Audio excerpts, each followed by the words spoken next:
Magandang araw po sa inyong lahat. Turuan ko na po agad kayo na makapag-English. So, dito na po agad tayo sa ating halimbawa.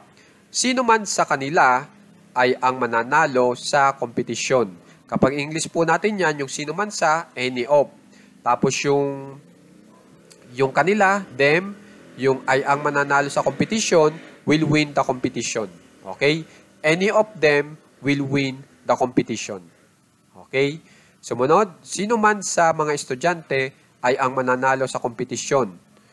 Any of the students will win the competition. Ganun naman po. Okay? Bali, ang itinuturo ko po sa inyo dito ay ito pong salitang any na marami pong ibig sabihin yan sa Tagalog. Pero ang isa na nga pong ibig na sabihin yan ay itong salitang sino man.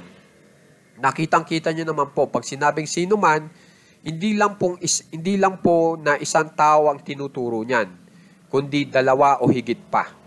So, ang ibig ko lang pong sabihin, kapag gagamit po kayo ng any, dapat ang ituturo nyo pong tao ay higit sa isa ang bilang. Kaya kung mapapansin nyo, ang ginamit ko po para maituro yung tao ay itong kanila, na nagbibigay sa atin ng ideya na higit sa isa ang bilang ng tao na tinuturo natin. Kasi nga kanila, na kapag in English ay them. At saka itong mga estudyante, higit sa isa ang bilang. Na kapag in English ay students, may S sa dulo yung student natin. Na yan ay indikasyon na higit sa isa ang bilang ng estudyante na itinuturo ko. Okay? Ngayon po, kung yung mga estudyante ay dinagdagan nyo ng na iyon para maituro nga po yung mga estudyante, dapat yung iyon ay i-translate nyo bilang those. Na ang those po ay ginagamit na panturo sa mga tao. Higit sa isa ang bilang.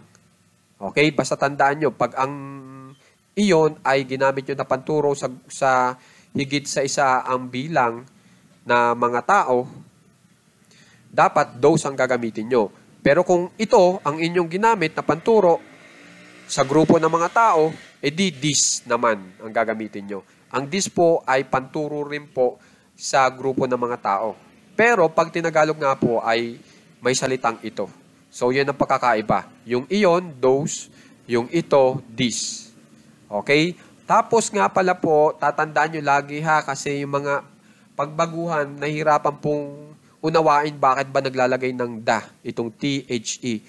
Naglalagay tayo ng da para maituro po natin itong tao o grupo ng mga tao at masabi natin na itong taong tinuturo ko ay kilala mo rin. Yun ang ibig sabihin ng da. Okay, kaya pag gumamit ako ng the student, sinasabi ko na itong mga estudyanteng ito ay kilala mo rin. Okay? Yan po. Tapos ito, tingnan nyo, the two. Ang sinasabi ko dyan, yung dalawa ay kilala mo rin. Kaya naglagay ako ng da. Okay po? So, tatandaan nyo, kapag ang sino man ay tinranslate nyo bilang any, dapat meron po kayong ituturo na dapat ang bilang po ay higit sa isa. Okay po? Tapos, kung mapapansin nyo, yung da po dito ay hindi ko itong da ay hindi ko tinranslate po sa Tagalog bilang sa. Kasi kaya hindi ko po tinranslate bilang sa, magdodoble na. Kasi yung of po natin dito ay sa, tapos itatranslate ko pa itong da bilang sa, magdodoble na po yung sa natin, na kung saan ay mali na po yung Tagalog na mensahe natin. Magiging sino man sa mga estudyante. So, ang ibig ko lang sabihin, yung of at saka yung da ay magkasama na dito sa salitang sa. May pagkakataon po nagkakaganyan. At yun din po yung gusto kong ibigay sa inyong ideya. Kasi hindi po sa lahat ng panahon, pwede nyo pong i-translate ang bawat salita na nasa English sentence natin. Diba? Ganon din sa Tagalog. Okay? Sa Tagalog nga, meron pa tayong dinadagdag na iba pang salita para lang maging tama yung Tagalog natin. Pero pag tinranslate natin sa English, hindi na po natin tinatranslate sila. Katulad po nitong I ang. Hindi ko po yan tinranslate sa English. Ito lang mananalo bilang will win. Para masabi ko sa English itong mananalo, kailangan yung win, dadagdagan ko ng will o papartneran ko ng will para masabi ko sa Tagalog itong mananalo. So, ibig ko lang sabihin, itong will win, mananalo sa Tagalog. Okay? So, tingnan nyo itong da, na-translate ko na bilang sa. Kasi wala naman siyang kasamang op. Diba? So, itong sa na ito, talagang purong dayan. Okay? So, yan po yung mga dapat nyong tandaan. Okay?